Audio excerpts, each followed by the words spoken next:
Come on, 2, 3.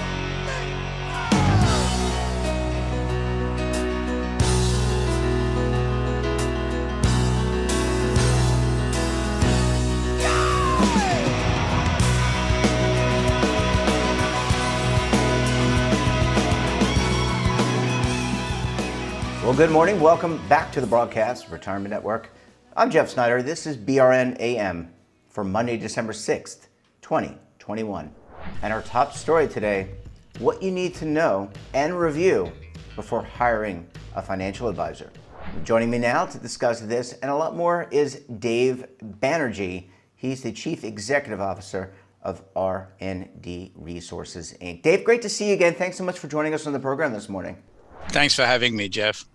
All right, so we're going to break this down for the audience, and you are I don't want to boost up your ego here, Dave, but you are a compliance expert, and I thought it'd be beneficial, you are a compliance expert, I thought it'd be beneficial for the audience to hear all the trimmings that are necessary for a financial advisor. So let's start there. If I wanted to be a financial advisor, what are the regulatory things that I need to do in order to be a FA?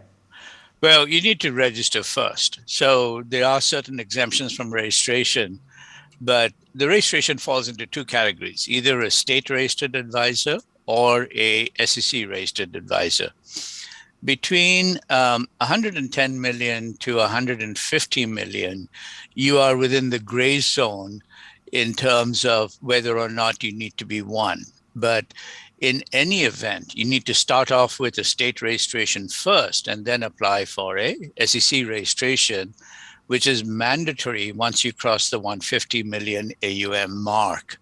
And the two compliance obligations have a lot of similarities, but they are different in terms of application, in terms of inspections, in terms of enforcement. So they need different angles. So, yeah, and those are important distinctions. First of all, AUM, assets under management, that's a threshold based on where you need to register, whether you're at the federal, state, both, et cetera. Now, Dave, if I'm going out and looking for an advisor, and I'm just, my mom and I are going to try and find a new advisor, where do I go to see how that advisor's track record is, how they have done, if there are any marks against him or her, things like that? A very important question. Advisors are you need to do sufficient due diligence, which is correct, especially if it's between you and your mother, because both of you are in different stages of your careers or your life. And so it needs a different angle in terms of advisory benefit. Before I get into that, one key distinction on advisors is that advisors do not earn transactional fees. They only earn advisory fees. To the extent that they earn transactional fees, they would then need to register as a broker-dealer. So most advisors avoid that. And I think that's a good thing. There's a couple of documents that you have available in order to do your due diligence. One is the FINRA, which is kind of unusual, on behalf of the SEC, operates a database called the IARD, Investment Advisory Registration, something or the other. So if you go into the IRD's website and pull up your advisor, you'd be able to see if there's been any regulatory issues related to that advisory's business, including any advisory representatives. When you're choosing an advisor, you're choosing an advisory company, and then you're choosing an advisor that's an advisory representative. The IRD has background information on both. So you can look up the company's regulatory background, and then you can narrow into the individual's regulatory background. And you want to ensure that that's compatible. Now, a single advisor may not fit depending on you and your mother. So you need to be careful to be able to choose one that matches where your life is at that point in time. Your mother may have a different investment profile than you do, and the advisor has to be appropriate. Alternatively, the SEC maintains a website which is called the Form ADV. The Form ADV Part 2 describes in plain English the advisor's focus, their expertise, their background, their conflicts, and their fees. So that's a very important document. So between those two, and there's other items that you can also utilize. However, it's very important when choosing an advisor that your personality matches that of the advice that's being given to you, particularly in terms of discretion, the amount of discretion you're providing to them. The SEC is very intense, and they've picked up on their examination and enforcement related to discretion that gets passed where the advisory is acting as a custodian. And there are different rules when that happens. So more often than not, what we find out is that advisors tend to, without basically unknowingly, cross that threshold into acting as a custodian without the required protection that the SEC affords custodians and investors. So, yeah, Dave. Now, in terms of, if I have done my due diligence, gone through get the Form ADV, looked at some of the details around the individual or individuals, the firm, done that, what types of documents will I need to complete, just generically, in order to, quote unquote, sign up with that broker, dealer, financial advisor? So most advisors will provide you with an advisory agreement. The advisory agreement is not a mandatory part, but it is we recommend it to everybody because it sets the boundaries as to the advisory arrangement. When you do get an advisory agreement, my experience has been that most people sign off blindly on it because they're either, the advisor's personality or his pitch has convinced them that that's the right advisor. When you look at the advisory agreement, you want to compare that with their Form ADV to ensure that the two documents are compatible. Number two is you need to be very careful about conflicts and the pricing of the advisory fees, and to ensure that you're not locked in to a particular advisor for a period of time. No minimums, no exit penalties or any advisory fee elements. The last item is there are two forms of advisory arrangements. One is what we call a deferred advisory fees, which is where the fees are charged at the end of a particular period, a quarter mostly, or prepaid advisory fees. So if you're paying prepaid advisory fees based upon AUM, you also want to ensure that to the extent that you leave the advisor during the two cutoff periods, the beginning of the quarter and the end of the quarter, the advisory policy regarding a return or a refund of the unused advisory fees and how long it takes, those are critical items to look for in an advisory agreement. Okay. Well, Dave, I need to take a very quick break, and this is a very important discussion. When we come back, we'll talk about the different types of fees and a lot more around evaluating advisors. You're going to want to stay tuned right here on BRN AM.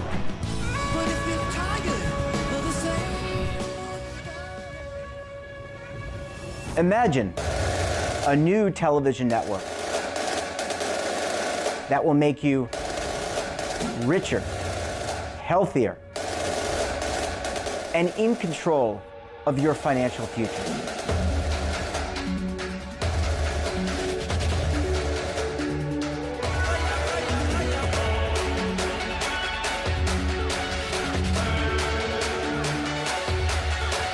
This network is for the policewoman in Nashville, Tennessee, the baker in Dubuque, Iowa, the teacher in Lexington, Kentucky.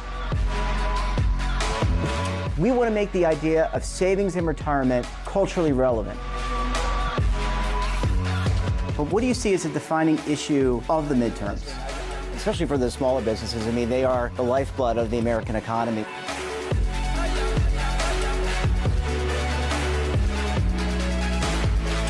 Featuring exclusive interviews, current affairs, and docuseries. 33 years old, you retired early. The philosophy is money only matters if it helps you live a life that you love. But you got to start thinking about retirement as soon as you get in. The Broadcast Retirement Network will drive very high engagement with premium partnerships. So this isn't retirement and savings for your parents or grandparents. This is for all Americans. and we're going to change the way you think about money.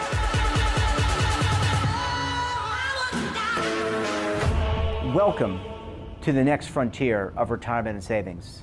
This is BRN, the Broadcast Retirement Network. Are you stuck with a low credit score? A credit report and score that's causing you to be denied credit or pay higher interest rates than others for the same things? Then do what Terrence did and call Credit Repaired for your free credit evaluation to help restore your credit. I started thinking about buying a new house, and my score wasn't where I needed it to be. I called and spoke with one of the representatives, and we just had a good conversation, and I liked what he was saying.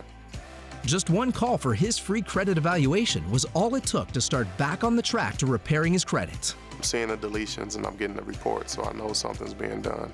It does make a difference to me. All it takes is one call to get started. Credit Repair has given me a second chance to have a better credit score. Don't let a low credit score hold you back another day. Do what Terrence did and make the call for your free credit evaluation. Call 800-819-4152. That's 800-819-4152. Again, 800-819-4152. Welcome back. We're talking this morning to Dave Banerjee of R&D Resources, Inc. Dave, thanks so much for staying with us this morning. Thank you. And you talked about the advisory agreement and the importance of ensuring that it spells out exactly what you agreed upon and is not differentiating from the Form ADV. Dave, what types of fees, I'm not talking about amounts or quantity, but what are the types of fees that I could be assessed in that advisory agreement? Well, there's different kinds of fees. Most advisory fees are laddered, but even with the ladder, you need to be careful on the agreement to show that if your assets exceed a particular strata, whether or not you are charged the higher or lower fee on an absolute amount, that is for the entire AUM, or on a segregated amount, a certain amount for the first strata and an incremental amount for the second part of the strata.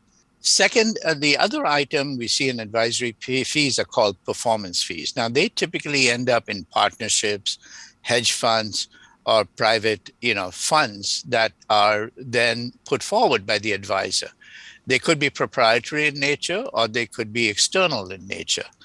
The proprietary funds, which are an exemption from the Investment Company Act, tend to have conflicts associated with them.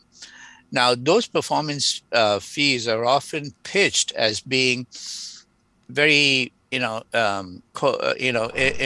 conjunction with the investor's aptitude in the sharing of performance, but it's not really, as defined as they make it out to be. So they tend to have certain other items in terms of, a bar above which the performance fees are applied.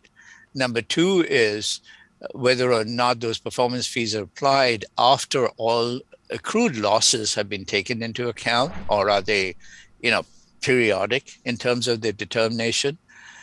The last item is when the AUM fees are charged, there's some states for state advisors that requires a gatekeeper, a separate CPA that would actually review the computation of the advisory fees.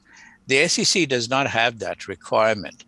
So when advisory fees are charged, on a not a systematic, but even a random basis, the investors should check to ensure that they're being adequately priced.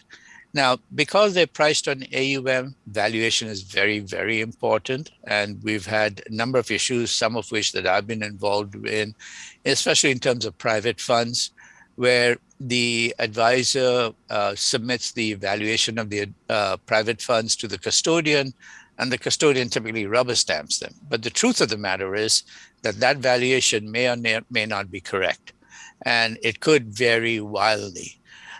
The other items we've noticed are valuations on fixed income securities. Valuations on fixed income securities are oftentimes valued on the last trade as of that cutoff period, end of the quarter. But because they're over-the-counter securities, the last trade may not have occurred until, sometimes even 30 days prior to the cutoff, which means that the economic situation, the yield curve may have shifted dramatically, especially in today's volatile markets. And so the valuation may not be appropriate. So those are items that it's up to the investor to ensure that the advisor is meeting up with the advisory agreement. It's not enough to just select the advisor. You need to make sure that they're doing what they're doing. Dave, last question here. What if I have a disagreement with my advisor? What if, for whatever reason, I pick this person, he or she, I thought they're the right person for me, but in my mind, they made a mistake. How do I work with the advisor, the broker dealer, whomever, to resolve differences? Well, as you know, the broker-dealer regulations are different than advisory. There's a couple of overlaps. Most people don't understand the difference between an advisor and a broker, but I'm limiting my answer only to advisors, not Sure. dual registrants that are also broker-dealers. But if you have an issue, try to work it out with the advisor, because the advisory firms, because of the regulations, are very heavily regulated related to customer complaints. Now, when we look at customer inquiries, we tend to break them up into two parts. One is a flat out complaint. I found an error, there's a valuation error, your AUM is not according to the ADV. Those are complaints. And the advisor is required to not just address the complaints, but to file the complaints on their regulatory website. And the regulators are required for the advisors to follow up for the complaints. Now, if the complaints become intense, there's an aggregate more than, 3 complaints of a similar nature, you can rest assured that the regulators will come knocking at the door. They don't want that. So they want to resolve that as quickly as possible. On the other hand, we see items that come in the form of complaints, but are really inquiries. I can't read my statement. I didn't get my last statement. I don't understand why my AUM went down. Why did I not invest in cryptos? Those are inquiries. They're not really complaints. However, sometimes the advisors would file those with the regulators as complaints and would follow the process in terms of resolving that. But in our mind, those are standard inquiries that demonstrate a lack of customer service or communication. The hard part is advisors, because they're AUM based, there's a tendency and a conflict for them to sign you up and forget it. It's like gym memberships, right? So it's up to the investor to obtain the most value out of the advisory relationships. It's not enough to sign the advisory agreement and then retreat into a cocoon, Yeah. You've got to be, Dave, you've just got to be an active participant in your future. Even if you hire somebody, and this is why the due diligence process and going through all those forms that you talked about in segment 1 and the website's very important. Dave, we're going to have to leave it there, and we did not do this topic enough justice, but we're going to have you back again to talk about it. Dave Banerjee, thanks so much for joining us, and we look forward to having you back on the program again very soon. You're welcome, Jeff. Thank you. And that wraps up this episode of BRN AM. Have a topic of interest, someone you think we should talk to, drop us a line. And don't forget, for all the information in retirement markets, technology, personal finance, so much more, check out today's edition of our daily newsletter, The Morning Pulse. Want to see our latest content or search our archives? Check out our streaming partners like Roku, Amazon, and Samsung TV. We're back again tomorrow. Until then, I'm Jeff Snyder. Stay safe, keep on saving, and don't forget, roll with the changes.